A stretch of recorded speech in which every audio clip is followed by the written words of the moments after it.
1.5 տարի ժամանակահատվածում նա չի կարողացել իր խմբակցության գործընկերների հետ ժամանակ գտնել եւ քննարկել, ինչը մեղմ ասած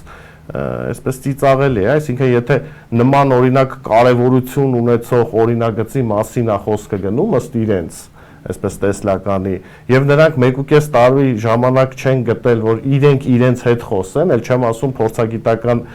շրջանակների հետ ոչ մի քննարկում չի ելել։ Ի զարմանս ինձ շատ տարօրինակ է, որ պաշտպանության նախարարությունն է այս կործանարար օրենքին դրական եզրակացություն տվել, գլխավոր շտաբն է դրական եզրակացություն տվել, մեկ էլ ստացվում է, որ ՔՊ մի քանի падգամավորների մոտ այսպես ավելի սենց հերուն գնացող բաներ կարողացան նրանք տեսնել այս օրինագծում, ինչը չի տեսել գլխավոր շտաբը, ասենք սա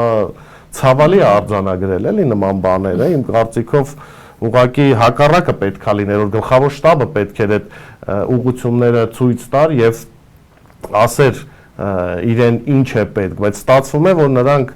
ընդհանուր ամբողջ կառույցով կողմ են այս ամեն ինչին, ընդհանրապես ԿՊ մի քանի падգամավորներ էին դեմ արտահայտվել, ընդհանուր առմամբ բան էր գնացել, օրենքը չէր ընդունվել։ Այսպես ինքնաբուխ իրենց կարծիքներն արտահայտել, թե գուցե հրահանգ է եղել այնուամենայնիվ դեմ քվեարկել, միայն կարծեմ Հակոբ Արշակյանն է կողմ քվեարկել այդ նախագծին։ Կողմ քվեարկողել ես, ճիշտ ասած չեմ ֆիքսը, մեկ հոգի, ես ձեռնպահ տեսա, ուշադիր չեմ եղել, ամեն դեպքում հետաքրքիր էր, ինչի է, իմ կարծիքով, եթե մեկնաբանեն, կարող ասեն, որ սխալվել են կնոպկաների տեղերը սեղմել են, ես էլ բացառված չի, կարող որ նման պրակտիկա ունեցել ենք, մենք նույնիսկ միջազգային տարբեր հեղինակավոր միջոցառումների ժամանակ են ԿՊ-ն եղել է, որ ասել է սխալ են քվեարկել։ Տեսեք, ստեղ խոսեցիք նրա մասին, թե ինչ նոր հանձնարարականներ կարող է տալ Նիկոլ Փաշինյանը, այստեղ էլ արձանագրենք, նույն մեջ բերելով Հայկ Սարգսյանի խոսքը, որ նա ասում է նա կշարունակի կատարել Նիկոլ Փաշինյանի հանձնարարականները։ Մեր հեռուստադիտողներին, ուզում եմ մեր հետևորդներին, ուզում եմ հիշեցնել, որ ազգային ժողովի падգամավորին ոչ մի վարչապետ չի կարող ինչ-որ հանձնարարականներ տալ։ Այս էլ է մի ինդիկատոր, որ ինչպես իրենց իսկ падգամավորներից մեկն էր ասել, բոլորին նկարագրել էր որպես այսպես ուսապարկի տեղեր դրել, հիմա այդ նույն ուսապարկային տրամաբանությունն է, ինչա նշանակում վարչապետը պետք է հանձնարարական տա, նրանք էլ լավ չկարողանան իրականացնել, այսպես հակառակը պետք է լինի, ազգային ժողովն է վերահսկում կառավարության գործողությունները, եւ եթե կառավարության ծրագրում կամ կառավարության գործողություններում ինչ որ խնդիրներ են առաջանում,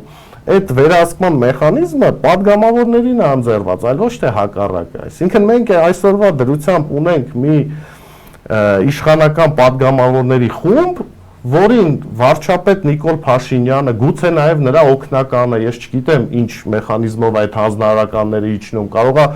Փաշինյանի վարորդն է, ասենք, հանձնարարականներ տալիս ազգային ժողովի падգամավորներին, ասենք, մենք սա ցավալի ու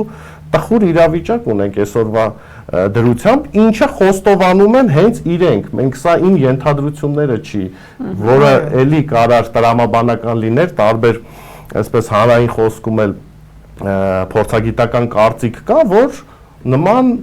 մեխանիզմներով են աշխատում, չէ՞, նույնիսկ վերջերս էլ բացահայտվեց դեպքերը, որ SMS-ով են ինչ-որ մարդկանց պաշտոնների հանում, հիմա պարզվեց, որ ուղիղ հանձնարարականներ է իջնում եւ ազգային ժողովի падգամավորներին կառավարությունից հանձնարարում են, իրանք էլ այդ հանձնարարականները կամ կատարում են, կամ լավ են կատարում, կամ ընդհանրապես, այսպես ասած, պրավալ են տալի,